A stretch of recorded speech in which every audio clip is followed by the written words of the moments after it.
Assalamualaikum warahmatullahi wabarakatuh. Jumpa kembali kita dengan TV Pratwi pada kesempatan yang berbahagia ini. Masih dalam suasana bulan Ramadan. Nah, kita menggali terus manfaat puasa untuk kesehatan kita.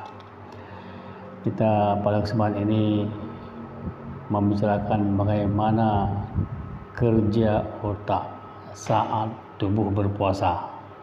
Apakah otak kita menderita saat berpuasa? Atau bagaimana? Mari sama-sama kita dengarkan.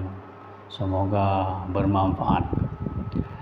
Otak adalah satu organ tubuh yang ukurannya cukup kecil, sekitar 2% dari berat badan kita.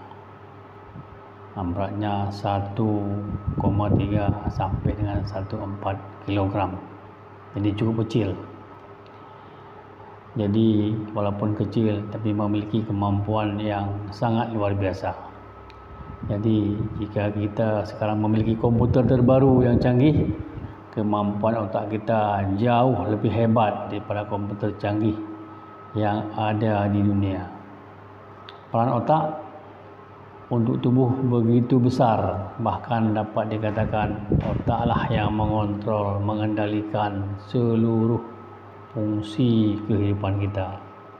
Fungsi-fungsi tersebut seperti fungsi kesadaran, fungsi otonom, detak jantung, denyut nadi, hembusan nafas, juga fungsi motorik seperti berjalan, berbicara, makan, minum, dan fungsi-fungsi lainnya yang lebih kompleks. Saat berpuasa, terutama saat makan sahur, otak seperti memberi perintah kepada tubuh untuk tidak lagi memproduksi asam lambung. Jadi yang sakit asam lambung tidak perlu berkhawatir dengan berpuasa. Otak diperintah untuk tidak memproduksi asam lambung dan untuk mencerna makanan, karena tidak ada masukan makanan sampai dengan kita berbuka puasa. Kemudian untuk mendukung kinerja otak yang luar biasa tersebut, Allah mendistribusikan sekitar 20% sirkulasi dari tubuh ke otak. Jadi 20% sirkulasi.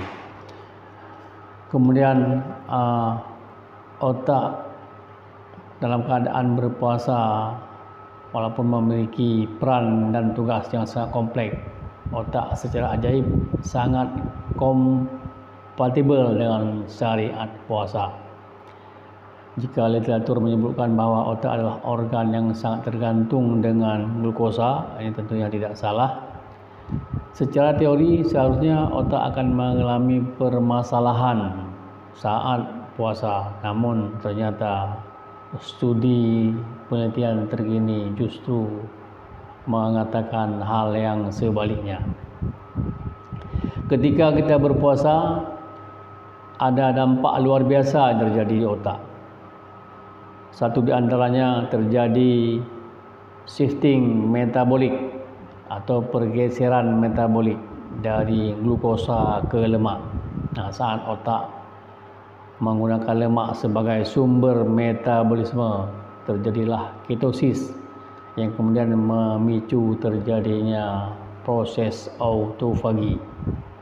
Saat lapar, tubuh akan mengeluarkan hormon grelin, yaitu hormon lapar yang juga memicu proses autofagi. Lantas, apa manfaat autofagi? Dan autofagi, sel-sel otak yang sudah tua, yang rusak dan tidak berfungsi akan dimakan atau diserap oleh tubuh kita sendiri. Hal ini sangat bermanfaat untuk mencegah terjadinya penyakit neurodegeneratif yang bersumber dari sel-sel otak yang rusak. Penyakit-penyakit neurodegeneratif contohnya demensia, Alzheimer, dan Parkinson. Ini bisa dicegah dengan melaksanakan puasa. Tidak henti sampai di sini. Keajaiban lain dari puasa bagi otak Allah saat berpuasa akan membentuk protein-protein yang luar biasa. yaitu salah satunya adalah BDNF, Brain Derived Neurotrophic Factor. BDNF ini merupakan protein yang memiliki peran penting dalam proses neurogenesis, yaitu pembentukan kembali sel neuron yang baru. Dengan terbentuknya sel-sel neuron yang baru di otak dan di seluruh tubuh sebagai akibat dari berpuasa, akan mampu menjadikan seorang manusia baru secara biologis, secara fisiologis, dan secara fungsionalis. Tidak hanya itu, berpuasa akan membuat seorang cenderung berpikir positif dan terhindar dari stres yang berlebihan. Di puasa juga akan meningkatkan kecerdasan otak, karena puasa juga mampu meningkatkan kemampuan dan kecerdasan otak. Jika kita berpuasa, otak mendapatkan aliran darah yang berlimpah. Hal ini terjadi karena saat kita berpuasa, pasokan darah dan energi banyak dihabiskan oleh pencernaan untuk pencernaan makanan. Ini pada saat kita tidak berpuasa. Proses pencernaan makanan ini adalah aktivitas perut yang banyak mengambil suplai energi dan darah dalam tubuh. Oleh sebab itu, waktu berpuasa, suplai energi ini berhenti untuk perut, jadi mendapatkan suplai darah yang berlimpah. Jadi saat suplai darah yang berlimpah ini, mitokondria dan perbaikan DNA pada neuron, yaitu sel-sel saraf dan otak, akan menghasilkan energi, jumlahnya yang meningkat. Kemampuan sel dalam menjalankan fungsinya pun akan meningkat. Sementara itu, DNA akan membentuk sel yang semakin banyak, kode yang error, sehingga semakin tidak berfungsi, yang menghasilkan. Puasa akan mampu memberikan kode yang error ini dan memastikan sel-sel lain dalam kondisi optimal. Meskipun puasa dapat meningkatkan kecerdasan otak, hendaknya kita tidak berpikir bahawa puasa otomatis membuat kita pintar. Tetapi perlu ikhtiar, karena puasa ini sama dengan upgrade, seperti handphone di upgrade. Tentunya kita perlu mengisi handphone kita ini dengan file ataupun aplikasi-aplikasi pendukung. Di dalam bulan Ramadan ini tentunya otak kita isi dengan membaca Al-Quran dan ilmu-ilmu pengetahuan untuk memberikan kecerdasan kita. Mudah-mudahan ada manfaat ini, bahwa tidak seperti yang kita bayangkan, bahwa otak kita akan menderita karena kekurangan glukosa.